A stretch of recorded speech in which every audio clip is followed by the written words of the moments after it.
Hello friend, good morning. আজকের হলো কালী পুজোর পরের দিন। তো আজকের বন্ধুরা আমার ঘুম থেকে উঠতে একটু বেলা হয়ে গেছে। তার কারণ হলো কালকে অনেক রাত করে পুজো হয়েছে, প্রায় শেষ হতে হতে 3টে 4টে এরকম বেজে গেছে। তখন আমরা শুয়েছি, শুতে শুতে প্রায় 4:30 মতন বেজে গেছে। তো তাই জন্য একটু উঠতে বেলা হয়ে গেছে। উঠেই সকালবেলা আমি চা খেয়ে গোপালকে তুলেছি। তো আমার সাথে সাথে গোপালকেও তুলতে অনেক দেরি হয়ে গেছে, সেবা দিতেও দেরি হয়ে গেছে। তো কী করব বন্ধুরা, শরীরটা বুঝেই তো সব কিছু করতে হবে। তো গোপালকে তুলে নিয়ে গাছের ফুলগুলোকে তুলে নিয়েছি।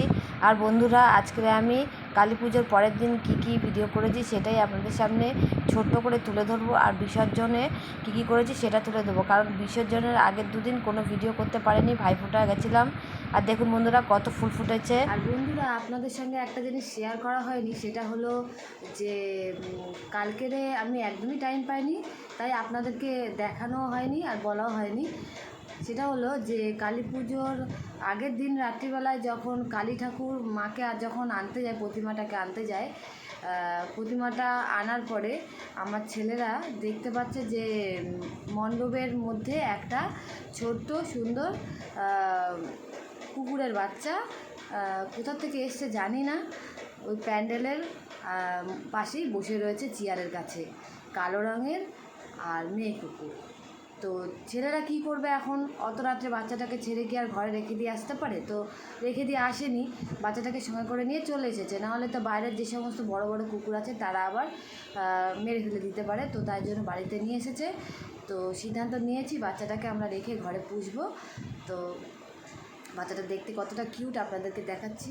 দেখুন বন্ধুরা, কত সুন্দর। ওর নাম আমরা রেখেছি কালীমণি, যেহেতু কালী পুজো রাত্রিবেলায় পেয়েছি, তো তার জন্য ওর নাম রেখেছি কালীমণি।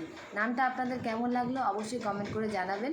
আর চলুন আপনাদের দেখিয়ে নিই বাচ্চাটাকে কেমন লাগবে আপনাদের।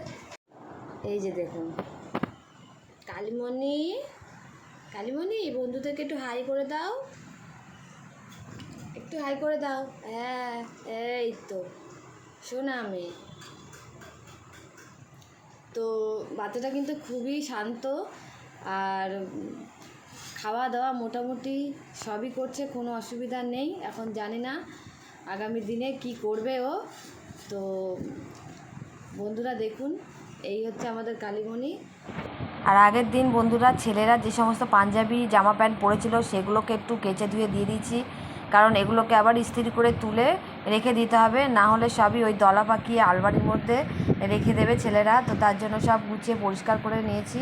আর বাপের বাড়ি যাব বলে সময় পাবো না, তো তার জন্য পরিষ্কার করে সব ধুয়ে দিয়েছি। তো বন্ধুরা, এবার আমি পুজোটা দিয়ে দেবো। তো বন্ধুরা, আমার পুজো দেওয়া কমপ্লিট হয়ে গেছে। তো দেখিয়ে দিচ্ছি পুরো কমপ্লিট হওয়ার পর পুজোর ভিডিওটা আপনাদের সামনে তুলে ধরতে পারেনি, কারণ অনেক বেশি বড় ভিডিও হয়ে যাবে। তার জন্য পুজোটা পুরোপুরি দেওয়ার পরেই আপনাদের সামনে দেখিয়ে দিচ্ছি যে কত সুন্দর লাগছে আমাদের এই পুজোর জায়গাটা। ফুল দিয়ে সাজিয়ে দিয়েছি, আর রাধা মাধবকে সুন্দর করে সাজিয়ে গুছিয়ে, গোপালকেও সুন্দর করে সাজিয়ে গুছিয়ে দিয়েছি। সেবা দেওয়া হয়ে গেছে, রান্না চলছে। এখানে হবে অনেক কিছু, আলুর দম, পোলাও, এই যে আলু কেটে রাখা। প্রথম ধাপে পোলাও আর আলুর দম হয়ে গেছে। এখানে 24-25 জনের মতন পোলাও নামিয়ে ফেলেছি, আলুর দমও নামিয়ে ফেলেছি। আরও 3-4টে ধাপে আমাদের পোলাও আলুর দম রান্না হবে। তো বন্ধুরা, পাখা চলছে, হয়তো আপনাদের আওয়াজটা সেইভাবে পরিষ্কার শোনা যাচ্ছে না, একটু কষ্ট করে শুনে নেবেন। প্রচণ্ড গরমের মধ্যে ভিডিওটা করা হয়েছে। তো বন্ধুরা, বাকি ভিডিওটা পরে আপনাদেরকে দেখিয়ে দিচ্ছি। এইগুলো করে নেওয়ার পরে বাড়িতে ছেলেরা গিয়ে সব দিয়ে এসেছে, সেই ভিডিওটা আপনাদের সামনে দেখাতে পারলাম না। আর এইখানে আমি বরণ করছি, তো পাড়ার পুজো কিন্তু বরণ আমিই করছি।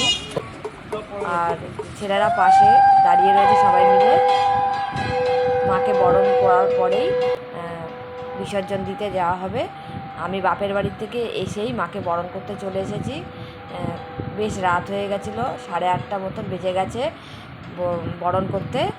তো মাকে এসে আমি বরণ টরণ করার পরেই তারপরে কিন্তু আমরা বিসর্জন করতে গেছি, সবাই মিলে, পাড়ার সবাই মিলেই গেছি। তো বন্ধুরা, ভিডিওটা আপনাদের কেমন লাগছে অবশ্যই কমেন্ট করে জানাবেন, লাইক করবেন, শেয়ার করবেন, আর অবশ্যই সাবস্ক্রাইব করে দেবেন বন্ধুরা। তো সব কিছু কিন্তু তুলে ধরতে পারিনি, এর জন্য সবার কাছে ক্ষমা চেয়ে নিচ্ছি। আর কিছু ভুলভ্রান্তি হলে তার জন্য আপনাদের কাছে ক্ষমা চেয়ে নিচ্ছি। আর সকলকে জানাচ্ছি দীপাবলির শুভেচ্ছা ও অনেক অনেক ভালো। মাকে এখন মিষ্টি খাইয়ে দিচ্ছি। আমার কিন্তু মাকে এই মিষ্টি খাওয়ানোর সময় ভীষণ চোখে জল আসছিল যে মা আমাদেরকে ছেড়ে চলে যাবে, আবার আসবে সামনের বছর। তো মায়ের কাছে কামনা করছি সকলেই যেন ভালো থাকে, সবাই যেন সুখে শান্তিতে থাকে, সুস্থ থাকে, মাকে এই কামনাই করলাম। তো চলুন এবার যাওয়া যাক।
रंग चढ़ा है, रंग चढ़ेगा, बैंड बजा है, बैंड बजेगा, जश्न चला है, जश्न